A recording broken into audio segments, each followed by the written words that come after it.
I don't know if you know this, but I'm a big Mario fan. Most of his games are great. Very few of them are absolute trash. There are around 10 Mario games currently out on the Nintendo Switch. Okay, buddy.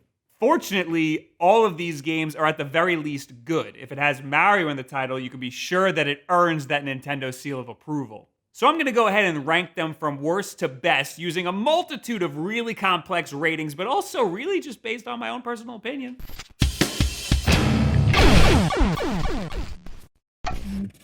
Nobody hates the way that I say Mario more than Austin John Plays. But he's from New Jersey, so his opinion doesn't count. Again, this is my list, not your list. But then again, I think the community is pretty much on the same page when it comes to ranking these Mario games. Games might move up or down a space or two from person to person, but I think generally the rankings are more or less the same among everybody. Except for Mario Party and Kingdom Battle. You guys are not going to like what I have to say about that. But I'm jumping the gun a little bit. I'll reiterate that none of these games are bad games. Just because it's low in rank doesn't mean it's a bad game. It just means that there are better Mario games out on the Nintendo Switch. Except Mario Party. I actually think that that's a bad game. I'm also going to stick to games that you can purchase on the eShop. So that means no NES or SNES Switch Online games. Some of those would be ranked pretty high in the list, but we're going to be sticking to individual pieces of software. And the first one is Arcade Archives versus Super Mario Bros. And you might as well lump in Arcade Archives Mario Bros. In there too. Neither of these games are bad games. They're just really bad ports. The overlay and the UI is ugly. The controls are confusing. L is the button that you use to insert a coin. L. Why is it not start? That's right, these are ports of arcade games. So versus Super Mario Bros. Isn't exactly the Super Mario Bros. For NES you might know and love. It's a harder version with slight, weird changes designed to mess up your muscle memory. What's even more egregious is that this came out before the NES Online. So for a while, this was the only way to play the original Super Mario Bros. On the Switch. And because of that, it was the #1 highest selling eShop game for a long time. That means so many people were being tricked into getting this inferior arcade port. At least with Mario Brothers, people know they're getting a different game. Perhaps most egregious of all, the games have input lag. Like, all you had to do was emulate an 80s arcade game, and you couldn't even get that right. So, avoid these games. Play them at your local arcade or barcade, or better yet, play the NES Switch Online versions, which are light years better anyway. Now, I have a confession to make. Mario and Sonic at the Tokyo Olympic Games 2020 is the only game on this list that I have not played. But it would probably go somewhere around here on this list. It reviewed pretty poorly. I really like the fact that they incorporated 8 and 16-bit sprites, but overall it's just a collection of minigames similar to Mario Party, but without the board game elements. If that's what you want, you're probably better off playing Mario Party, but honestly, just pick a better party game. Unless you really love this series of games, which is fine too, but I'll say just skip right over it. I already don't like Mario Party. I think it's a bad game that rewards you for being bad at it, right, Rue, you piece of shit? So the characters in last place who suck the whole time end up in first place because at the end they get all these garbage participation stars. And Super Mario Party continues that bullshit. Mario Kart is similar, but I think that's a more fun and accessible multiplayer game. Super Mario Party doesn't even have online. Okay, well, it kind of does, but it only lets you play 10 out of the 84 mini-games. It won't let you play the board game, which, is the part everybody wants to play. The most fun I've ever had playing Mario Party was through an emulator using Parsec to play online. Why do we have to bend the rules to make this game fun? And the dice blocks are broken. You're not supposed to time it right because whatever's on the front side will not be what you get. It's not true random either. The game actually takes what's on the back side of the die and teleports it to the front, which is why if you think you're timing it correctly every time, you're gonna have a bad time. God damn it!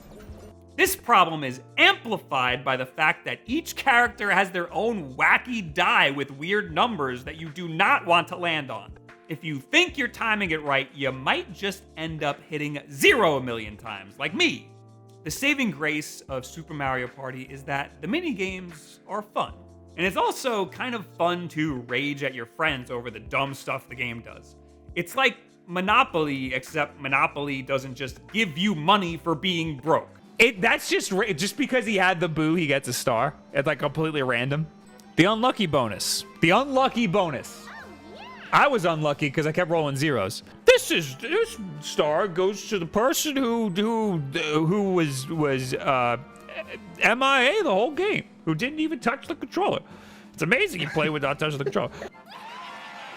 What? Why? Why?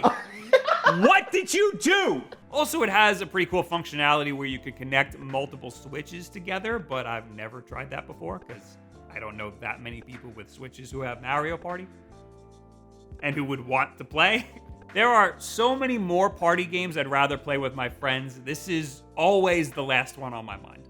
Mario plus Rabbids Kingdom Battle is an unlikely crossover that surprised everybody with its cartoonish humor, its high review score, and its XCOM-style gameplay for a Nintendo game. I think Mario plus Rabbids only did good because there were no new Mario games on the Switch at the time. It's Luigi's Mansion all over again. Are you chewing on my cable? Hey! Hey! The game is broken. How come characters blipping into existence and T-posing gets a pass, but y'all freak out when facial animations look weird? I think part of this game's success was the charming story behind development. Being able to develop a Mario game and working alongside Shigeru Miyamoto was a dream come true. In fact, I don't know if you remember this, but when the game leaked, everyone was like, what the f*** is this garbage-looking game with expletives in the pitch deck? It wasn't until this moment that everyone was like, oh wow, the game looks pretty good. I still can't get over the fact that Mario has an arm cannon. I still can't get over the fact that Luigi dabs, or that Rabbid Peach keeps taking friggin' selfies. But you know what? The gameplay's alright. It's not my type of game. I don't think the humor is charming, and I don't think Mario should have a freaking arm cannon, but it plays alright. There are still much better Mario games to be played. Mario sports games are always pretty great, and Mario Tennis Aces is up there. It has a fantastic story mode and progression system. The trick shot mechanics are pretty neat. Each character has their own play styles and special shots that spice up the gameplay. It's a fun multiplayer game. However, the online sucks. It suffers from the same input lag and lag that a lot of Nintendo Switch Online games do. It's also one of those games where if you know what you're doing, you will just annihilate everyone else attempting to cross you. There's also not all that much to do in the single player. While it's a fun game, it's short and lacks in replayability. It's a good Mario sports game, but there are still better Mario games on the Switch. Here's hoping we'll get a Mario Golf sometime soon. That would be really fun. New Super Mario Bros. U Deluxe is a surprisingly controversial one. People say it's the worst New Super Mario Bros. Game, which is like saying Dayun is the worst Twice member. She's still good. They're all good. I don't really know what I'm saying. I'm just going by a Quora post that I saw. People were also mad that this port retailed for $60 when the original on the Wii U retailed for $50. I hate arguing about the price of video games because this is a game that should not be $60. It should be $100. And if we keep arguing about the price of low-budget games being too expensive, eventually the big publishers are just going to start charging more for their high-budget games. So keep your trap shut. You're going to ruin it for the rest of us. By the way, I promise I'm not using this dog as clickbait. I just hate leaving it in the crate, and I want to leave it out for as long as possible. Hey, do not bite. And you know what? It makes good content anyway, so who cares? The new Super Mario Bros. Games are very good. They just kind of started to stagnate after a while. New Super Mario Bros. U is really just more of the same great 2D Mario. It introduced two new abilities, the flying squirrel suit and the baby Yoshis, which all have different abilities. These additions aren't spectacular, but the gameplay is solid and the level design is still top-notch Mario. It's also a great game to play with your friends. It's also a great way to ruin relationships. Unfortunately, there's no online multiplayer. I don't know why Nintendo keeps dropping the ball on this, but they do. If you're looking for your Mario fix, I think this is a solid choice. The only problem is that it's $60. And for that price, again, there are better Mario games out there. But if you haven't played it, it's definitely worth a shot. I'm not a big fan of Mario Kart. I'm bad at it, and I got a similar beef with Mario Kart that I do with Mario Party. The skill to success ratio is all out of whack. If you're anywhere in the middle of the bell curve, you're gonna have a bad time. If you absolutely suck at the game, it will reward you and give you all the good power-ups. And you have to be really, really good in the game to get first place and stay there. If you're anywhere in the middle of the bell curve, it's just chaotic randomness. But that sort of chaotic randomness is fun with friends, and it's what makes the game accessible to most people. You don't have to be good at video games to play Mario Kart and feel like you're doing good. Even people who speedrun Mario Kart 8 Deluxe, that means the people who are the fastest in the world at a racing game, will sometimes lose to Toad. That's how broken the rubber banding difficulty is. But despite all of these problems that I have, it's still a solid, fun time, and one of the best, most accessible multiplayer games on the Switch, even if the game is 6 years old. Luigi's Mansion 3, okay, you don't like Luigi? Luigi's Mansion 3 isn't really a Mario game. I know you're upset that it's on the list. Mario is in it, but you don't play as him. If that's going to be on the list, personally, I think Captain Toad should be on the list. But really, I'm just going by whatever Nintendo has on their Mario eShop page. And you know what? Captain Toad would probably be around the same spot too. So if you don't think they deserve to be on the list, just pretend like I didn't say anything. But Nintendo also put Smash Brothers on there, and that is definitely not a Mario game. There are like 79 other characters. Luigi's Mansion 3 is much more of a puzzle game than an action game. The mechanic of sucking up ghosts is kind of fun, but the puzzles and the environments are what make the game great in my opinion. A lot of people say this is the best looking Switch game to date. I'm not gonna say that, but other people could say that. There's also a great cast of characters, and Luigi is genuinely charming when he's not dabbing. I'm still not sure this belongs on the list, but if you don't think it does, then just pretend like I didn't say anything and we'll just move right on to the next one. There's only 2 more left anyway. If you've been to this channel before, chances are you know how much I love Mario Maker. And I would love for it to be the best game on the Switch, but I'm not gonna do that to you. It might be my favorite because of its replayability, but I don't think it's the best one. I love 2D Mario, and Mario Maker is just endless 2D Mario. And the creations people make are way more creative and interesting than anything Nintendo could make up. They're also way, way different than anything Nintendo would ever put in a Mario game. You will never see levels like this in a traditional 2D Mario game. Mario's formula is so simple that it's hard to make a bad Mario level. That's why this game works so well. Of course, you do get the occasional troll level, but just slap a boo on that and eventually it'll get downvoted to all hell. A common misconception about this game is that it's for people who want to build levels. It might be my favorite game on the Switch, and I've only ever built 1 level. I spend all my time playing other people's levels, doing the ninja speedruns, and playing versus multiplayer. The reason it's not number 1 on this list is because it's not for everybody, and I know that. It can get brutally hard. There's a sort of meta around the random assortment of levels that you won't learn until you play a bunch of levels. Not everyone's gonna know that the flagpole will always be against the same background as you originally started. Not everyone's gonna know that when there's a key door and a big bad guy, chances are the key is in that big bad guy. Or that this Z means you spin jump here. Or that this U means that you shell jump here. That's something the community just kind of stuck with.